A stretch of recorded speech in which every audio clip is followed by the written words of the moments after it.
தமிழ்நாடு அரசின் திட்டங்களுக்கு மத்திய அரசின் பங்காற்றிக் கொண்டிருக்கிறார்.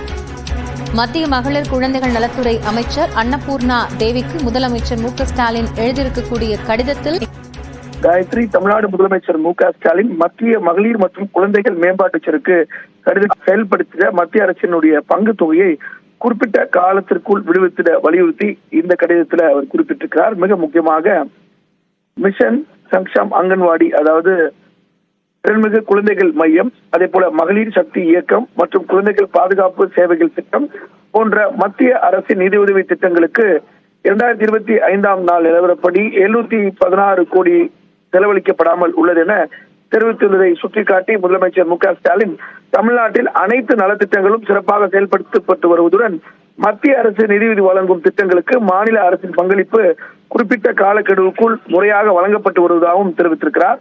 அந்த அடிப்படையில் ஒற்றை ஒரு முகமை கணக்குகளில் 72 கோடி ரூபாய் இந்த நிதியாண்டி முடிவதற்குள் 482 கோடி பயன்படுத்தப்படும் என்றும் மீதமுள்ள பங்கு கடிதத்தில் முதலமைச்சர் குறிப்பிட்டிருக்கிறார்.